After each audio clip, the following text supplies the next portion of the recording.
The UES Discovery moved through the black void of space like a silver needle, threading through dark fabric. Captain Jake Morrison stood on the bridge watching the stars drift past the main view screen. His ship had been out here for 3 months now, mapping new systems and looking for planets that humans might one day call home. It was quiet work, the kind that gave a man time to think about home and wonder if anyone back on Earth missed him. Lisa Grant sat at her communication station, headphones covering her ears as she listened to the endless static of deep space. Most days brought nothing but the background noise of the universe, radiation and distant stellar winds creating patterns that meant nothing to anyone. Today felt different, though. She had been hearing something for the past hour, a faint signal that seemed to come and go like a whisper in a crowded room. Ben Carter worked at his navigation console, plotting their next jump to a system called Kepler 442. The star chart showed it as unremarkable, just another red dwarf with a few rocky planets that probably held nothing but dust and silence. He had been a navigator for 12 years and had seen 1,000 systems just like it. They all looked the same after a while.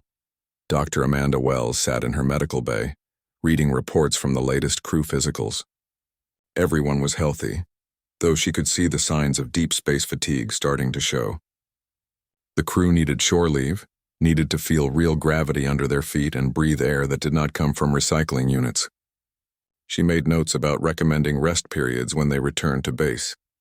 Ryan Brooks walked through the ship's corridors, checking security systems that had not been tested in weeks. The Discovery was an exploration vessel, not a warship, so his job mostly involved making sure the crew stayed safe from accidents and equipment failures. He sometimes wondered what he would do if they ever encountered something truly dangerous out here. His small team of 6 security officers was trained for basic threats, but nothing like real combat. Tony Rodriguez crawled through the engineering sections of the ship, checking systems and making repairs that never seemed to end. Every day brought new problems, small failures that added up to bigger ones if left alone. He had been keeping the Discovery running for 2 years now, and he knew every pipe and circuit like they were part of his own body. The ship was getting old, and it showed in 1,000 small ways. The bridge was quiet except for the soft hum of electronics and the distant throb of the engines. Captain Morrison liked it this way, peaceful and calm with his crew working at their stations. It reminded him of long nights fishing on the lake near his childhood home, sitting in silence while waiting for something to happen. That silence broke when Lisa Grant suddenly sat up straight in her chair.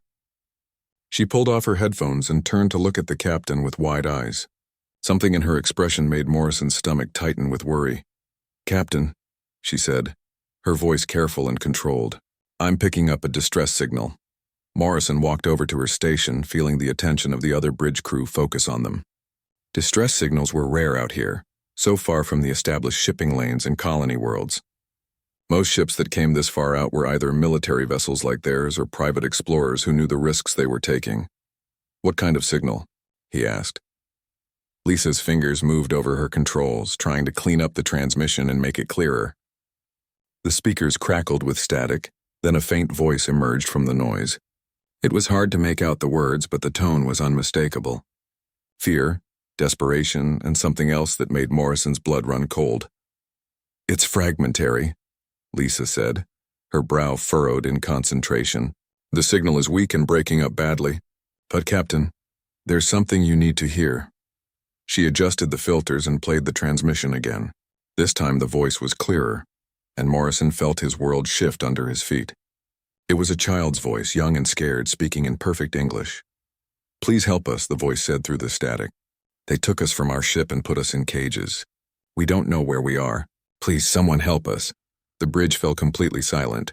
Morrison felt his heart hammering against his ribs as the implications hit him. Children, human children, somewhere out here in the darkness calling for help. It should have been impossible. The nearest human colony was months away, and no civilian ships were supposed to be in this sector. "Are there more voices?" Morrison asked. Lisa nodded and played another section of the recording. Different voices this time, older and younger, all human, all afraid. Boys and girls calling out names, crying for their parents, begging someone to find them.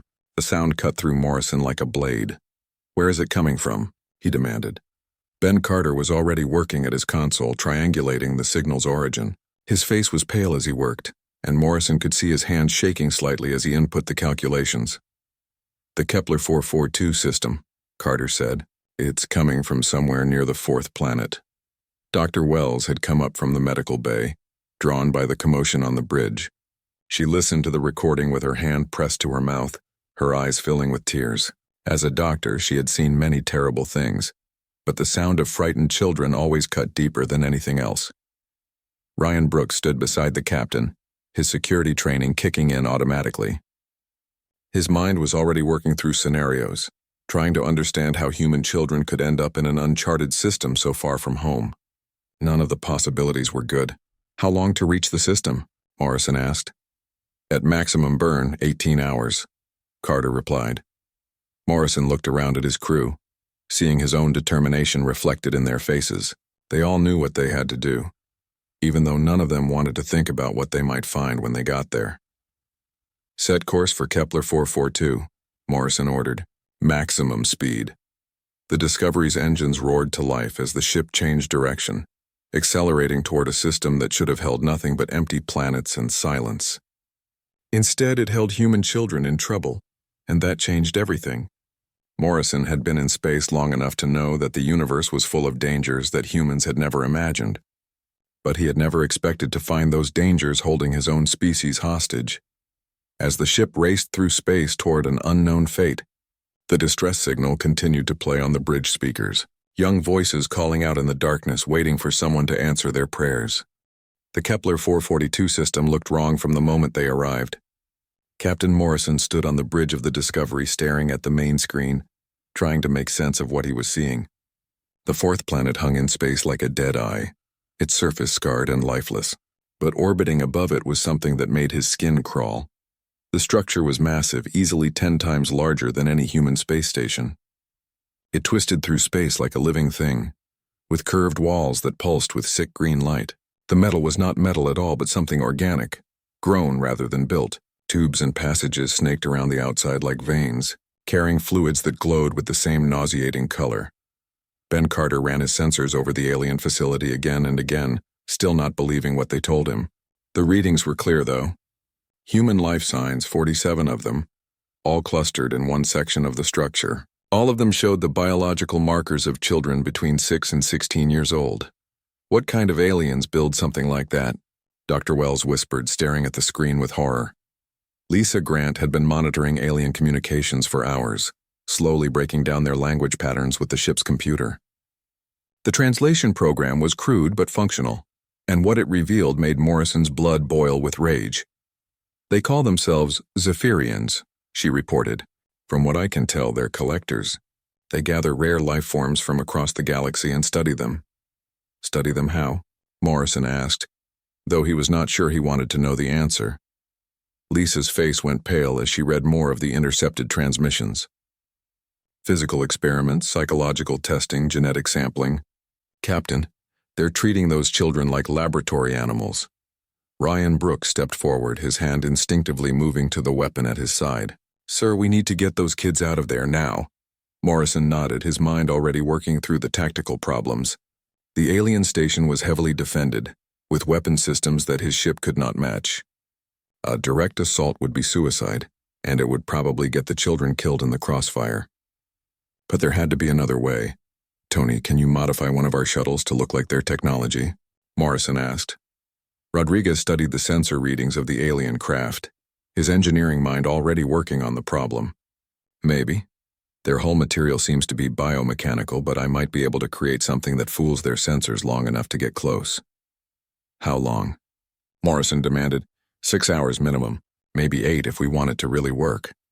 Morrison felt time slipping away like sand through his fingers. Every minute those children spent in alien hands was too long, but rushing in without a plan would save no one. Do it, he ordered. Make it work. The next few hours passed like a nightmare. Tony worked frantically to modify their best shuttle, covering its hull with a biomimetic coating that would hopefully fool alien sensors.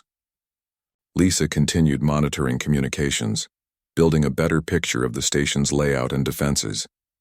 Dr. Wells prepared medical supplies for injured children, though she tried not to think about what kind of injuries they might have suffered. Ryan selected his best people for the mission. Morrison would lead the team himself, along with Ryan, Dr. Wells, and Tony to handle any technical problems they encountered. It was a small group, but a larger one would be harder to hide and more likely to be discovered. The modified shuttle looked like something from a fever dream when Tony finished with it. The hull rippled with false organic patterns, and green lights pulsed along its sides in imitation of the alien technology. It was ugly and disturbing to look at, but the sensors said it would pass for Zephyrian design at a distance.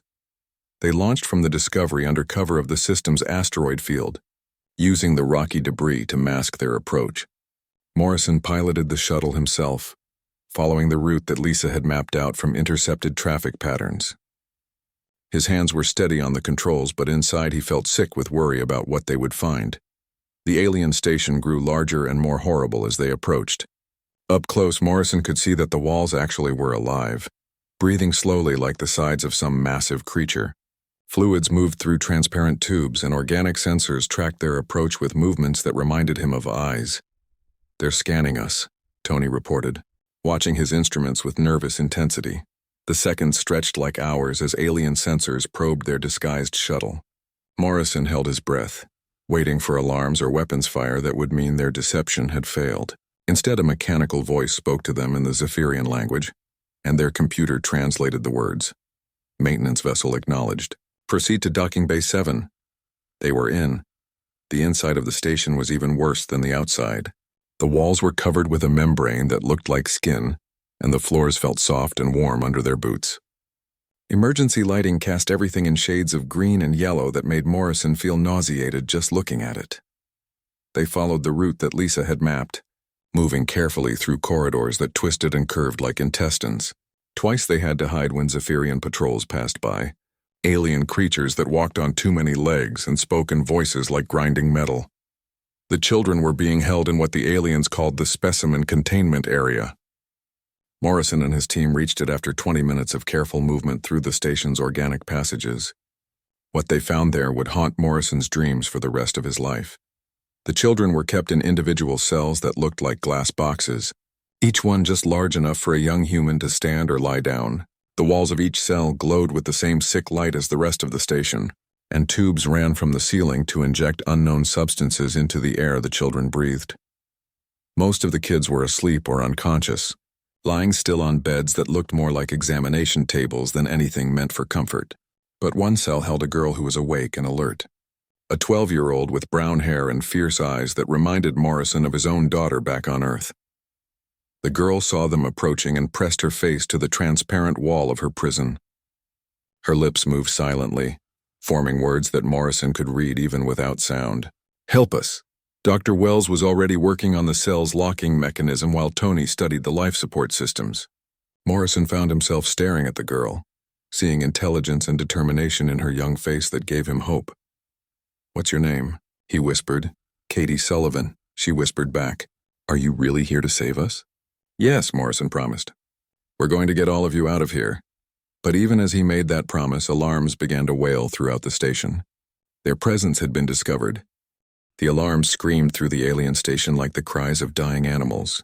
Captain Morrison grabbed Dr. Wells and pulled her away from Katie Sullivan's cell as Zephyrian guards came running down the corridor toward them.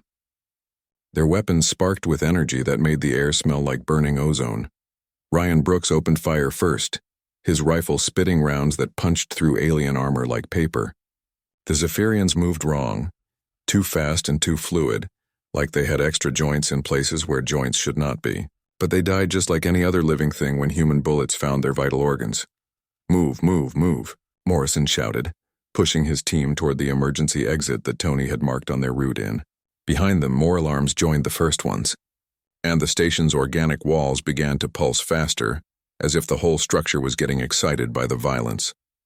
Dr. Wells stumbled as they ran, her medical bag bouncing against her hip. She kept looking back at the children in their cells, her heart breaking at the thought of leaving them behind. Katie Sullivan pressed her hands against her prison wall, her young face twisted with desperation as she watched their rescuers flee. They fought their way through 3 more groups of guards before reaching their shuttle. Tony's biomimetic coding was already failing under the station's intensive scans, green lights flickering and dying as the alien sensors penetrated their disguise. The shuttle's real hull showed through in patches like a disease. Morrison threw himself into the pilot's seat and fired the engines before everyone was even aboard. The shuttle tore away from the docking bay as Zephyrian fighters swarmed after them like angry insects. Energy bolts flashed past their windows close enough to make the hull ring like a bell. "Can we outrun them?" Ryan asked, gripping his harness as the shuttle bucked and rolled through evasive maneuvers. "Not in this thing," Morrison replied, sweat beading on his forehead as he pushed the shuttle's engines past their safety limits. "But we don't have to outrun them for long." The Discovery appeared on their sensors, moving to intercept the pursuing fighters. Morrison's ship was not a warship, but it mounted enough weapons to handle a few alien craft. The battle was brief and vicious, ending when the last Zephyrian fighter exploded in a ball of green fire. Back aboard his ship, Morrison stood in the conference room facing his senior staff. Everyone looked shaken by what they had seen inside the alien station. Dr. Wells sat with her hands folded in her lap, still thinking about the children they had been forced to leave behind. "We can't assault that station directly," Ryan said, stating what everyone already knew. "They've got too many weapons, too many defenders. My security team is good, but we're not soldiers. And even if we could take it, the children would die in the fighting," Dr. Wells added quietly. "Those aliens would kill them rather than let them be rescued." Morrison nodded grimly. The tactical situation was hopeless. One exploration ship against a fortress that could probably destroy a dozen vessels like the Discovery. They needed help, but the nearest human military base was weeks away. Those children did not have weeks. That was when Katie Sullivan's voice echoed through the room again. Lisa had recorded part of their conversation during the rescue attempt, and now she played it back for the senior staff. The 12-year-old's words were clear and determined despite her fear. "Send the message on all frequencies," Katie had whispered to Morrison as they fled. "Tell everyone what these things did to us. Tell them we're still here." Morrison looked around at his crew, seeing understanding dawn in their eyes. They might not be able to rescue those children alone, but they were not alone. Humanity had colonies scattered across dozens of star systems, and every one of those colonies had people who would understand what it meant to have children in danger. "Lisa, open a channel to all human space," Morrison ordered. "Emergency priority. All frequencies." Lisa's fingers flew over her controls, establishing connections to communication relays that would carry their message across light years of space. The signal would reach every human ship, every colony world, every military base within range of their transmission network. Morrison stood before the communication pickup, thinking about what he would say. How do you tell an entire species that their children need help? How do you make people understand the urgency and the horror without breaking down yourself? "This is Captain Jake Morrison of the UES Discovery," he began, his voice steady despite the emotion churning in his chest. "I am broadcasting an emergency message to all human vessels and colonies. We have discovered 47 human children being held prisoner by hostile aliens in the Kepler 442 system." He paused, letting that sink in before continuing. "These children were taken from a colony transport and are being subjected to medical experimentation by a species that calls itself the Zephyrians. They are being treated like laboratory animals, caged and tortured for alien research." Dr. Wells stepped forward and added her own testimony. "I have seen their prison with my own eyes. These children are scared, alone, and suffering. Some show signs of surgical procedures. Others appear to be drugged or sedated. All of them need immediate rescue." Then Lisa played Katie Sullivan's recorded voice, the 12-year-old's words carrying across space to reach human ears throughout the galaxy. "Please help us. We're trying to stay strong, but we're scared. Some of the little ones cry all the time. Please don't forget about us." The message included detailed sensor readings of the alien station, tactical assessments of its defenses, and everything they had learned about Zephyrian technology and intentions. Morrison made sure to emphasize that this was not a request for volunteers or a call for heroes. This was a species-wide emergency that required military response. The replies started coming within hours. The first was from Admiral Patricia Hayes, commander of the Colonial Defense Fleet. Her message was brief and to the point. "All available vessels are being redirected to your location. Hold position and maintain surveillance. Help is coming." But Admiral Hayes was just the beginning. Messages flooded in from across human space as word spread through official and unofficial channels. Colony worlds voted emergency resolutions to send their defense ships. Corporate security fleets volunteered their services. Even merchant vessels began arming themselves and plotting courses toward Kepler 442. The response was unlike anything in human history. Within 12 hours of Morrison's broadcast, over 50 ships had confirmed they were en route to the system. Within 24 hours, that number had grown to more than 100. Ships were coming from Earth itself, from the Outer Rim territories, from colonies that Morrison had never even heard of. Lisa monitored the communications traffic as humanity mobilized itself with frightening efficiency. Military frequencies buzzed with coordination messages as fleets formed up and jumped toward the Kepler system. Colonial governors demanded updates every few hours. News networks broadcast the story across the galaxy, ensuring that every human alive knew what was happening. But the most chilling message came from the alien station itself. The Discovery's sensors detected massive energy buildups as the Zephyrians reinforced their defenses and called for help from their own kind. They had intercepted human communications and finally understood the magnitude of their mistake. Commander Vextar, the station's overseer, sent desperate messages to the Galactic Council begging for protection from what he called an unprecedented military response from the Deathworld species. Morrison read those intercepted alien transmissions with grim satisfaction. The Zephyrians were learning what every predator eventually discovers. Sometimes the prey fights back, and when humans fight back, they do it with everything they have. The fleet would arrive in 3 days. Morrison just hoped those children could hold on that long. The human fleet arrived like a storm of metal and fury. Captain Morrison watched from the bridge of the Discovery as ship after ship dropped out of hyperspace, filling the Kepler 442 system with more firepower than most species had ever seen in one place. The massive dreadnought UES Retribution led the formation, its hull scarred from a dozen battles and its weapons trained on the alien station. Admiral Patricia Hayes commanded the fleet from the Retribution's bridge, her gray hair pulled back in a severe bun and her eyes hard as winter steel. She had fought pirates and rebels across the Outer Rim, but never had she felt such cold rage as she did looking at that twisted alien structure that held human children prisoner. 200 ships spread out in perfect formation around the Zephyrian station. Destroyers and cruisers moved like hunting wolves, their sensors locked onto alien weapon systems. Troop transports waited behind the battle line, loaded with Marines who had volunteered from every human world within jump range. Support vessels carried medical teams and supplies for children who had suffered things that no child should ever endure. Colonel Steve Mitchell stood in the lead assault transport, checking his equipment one final time. His Marines were the best humanity had to offer, soldiers who had trained for years to fight in conditions that would kill ordinary people. Today they would face something none of them had ever encountered before, but they were ready to die before they let alien monsters hurt human children. Commander Vextar watched the human fleet from his command center deep inside the station, his forearms trembling with fear as he counted the ships arrayed against him.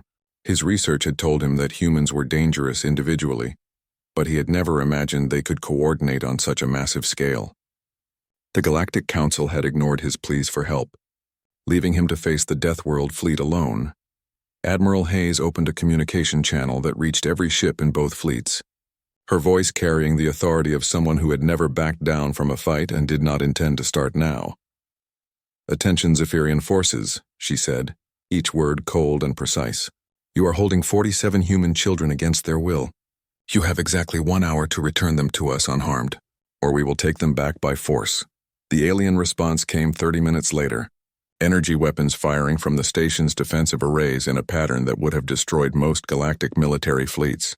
The Zephyrians had built their defenses to repel conventional attacks, with overlapping fields of fire and energy shields that could stop the weapons used by most spacefaring species.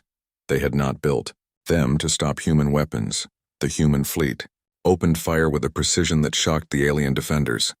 Instead of energy beams that could be absorbed by shields, human ships launched kinetic projectiles that punched through defensive barriers like they were made of paper. Railgun rounds moving at significant fractions of light speed turned alien weapon systems into clouds of superheated metal. Morrison watched the battle from the Discovery, staying well back from the combat zone but close enough to coordinate the rescue mission. The alien station's defenses crumbled under the human assault like a house of cards in a hurricane. Weapons that had taken decades to build disappeared in seconds under the concentrated fire of ships that had been designed to fight in the harshest environments imaginable. "All assault teams, go, go, go," Admiral Hayes ordered as the station's shields finally collapsed. Colonel Mitchell led the first wave of Marines into the station through breaches torn in its hull by human weapons. The organic corridors that had seemed so alien and threatening to Morrison's small team now, filled with soldiers who treated the hostile environment as just another day at work. The Marines moved through the station with methodical precision, their weapons and armor designed to function in conditions that would incapacitate most other species. They had trained in toxic atmospheres, extreme temperatures, and hostile gravity fields. The Zephyrian station's biological systems were just another obstacle to overcome. Alien defenders tried to stop them, but the Zephyrians discovered that their weapons were designed for species that fought like civilized beings. Human Marines had learned warfare in environments where mercy meant death, and they brought that ruthless efficiency to bear against enemies who had tortured children. The battle for the station lasted less than 2 hours. Human forces swept through the alien structure like a cleansing fire, eliminating resistance with overwhelming force, while being careful not to damage the sections where the children were held. Every Marine knew that their primary mission was rescue, not revenge, though many of them struggled with that distinction when they saw what the aliens had done. Dr. Wells led the medical team that followed the Marines into the station, her heart pounding as she approached the containment area where the children waited. She had prepared herself for the worst, stocking her medical supplies with treatments for trauma and abuse that she hoped she would never need to use. Katie Sullivan was still awake when the Marines reached her cell, her young face lighting up with hope when she saw human soldiers cutting through the alien locks. The other children were in various states of consciousness, some alert and aware, others sedated by alien drugs that would take time to clear from their systems. "Are you real?" Katie whispered as Colonel Mitchell's team freed her from the cell that had been her prison for months. "Are we really going home?" "You're really going home," Mitchell promised, his gruff voice gentle as he helped the 12-year-old to her feet. "All of you are going home." The rescue teams worked with practiced efficiency, moving the children to medical transports while security teams swept the station for any remaining threats. Dr. Wells examined each child, cataloging injuries and trauma while trying to offer comfort to young people who had been through hell. Some of the children were in better condition than others. The aliens had been careful not to damage their test subjects too badly, but months of imprisonment and experimentation had left psychological scars that would take years to heal. All of them were underweight. Many showed signs of invasive medical procedures, and most were suffering from various forms of trauma. But they were alive and they were free, and that was what mattered. Admiral Hayes stood on the bridge of the Retribution watching as the last of the children were evacuated from the alien station. Her ships had taken minimal casualties in the assault, while the Zephyrian defenders had been completely destroyed. It had not been a battle so much as an execution, the kind of overwhelming force that sent a message to anyone who might be watching. The Admiral opened a fleet-wide channel to address her captains and crews, her voice carrying the satisfaction of someone who had just completed the most important mission of her career. "Ladies and gentlemen, Operation Homecoming is complete," she announced. "All 47 children have been recovered and are receiving medical treatment. The alien threat has been neutralized." But Hayes was not finished yet. She had one more message to send, and this one was not intended for human ears. She ordered her communications officer to broadcast on all known galactic frequencies, ensuring that every spacefaring species in the galaxy would hear what humanity had to say about crimes against their children. The message was simple, direct, and absolutely terrifying in its implications. The Deathworld species had spoken. The medical bay aboard the UES Retribution buzzed with activity, as Dr. Wells and her expanded team worked around the clock to care for the rescued children. Katie Sullivan sat on one of the examination tables, her legs swinging as she watched the doctors treat the younger kids who had suffered worse during their captivity.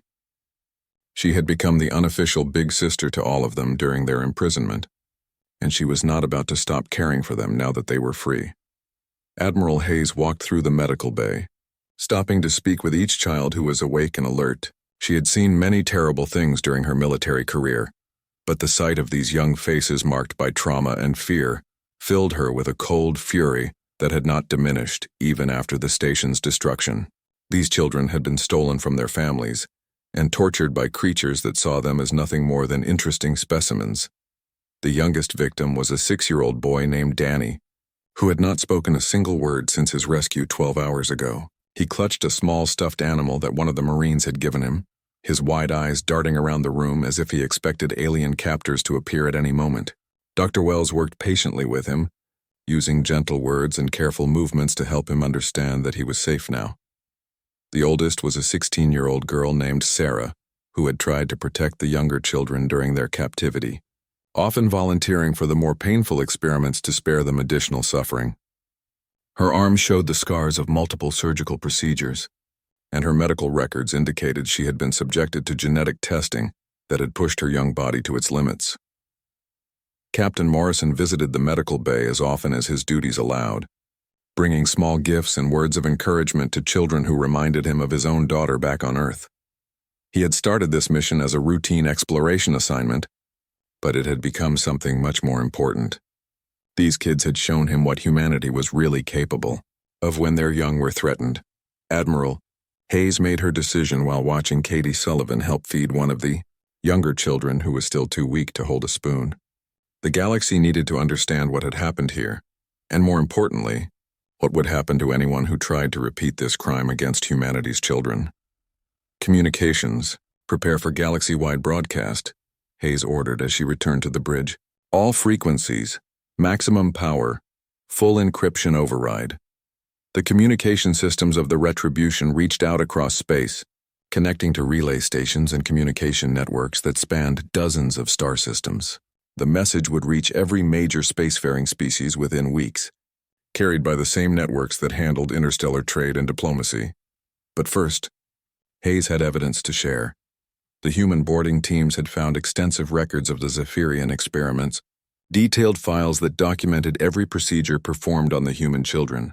The aliens had been thorough in their research, recording pain responses, psychological breaking points, and genetic variations with the cold precision of scientists studying laboratory animals.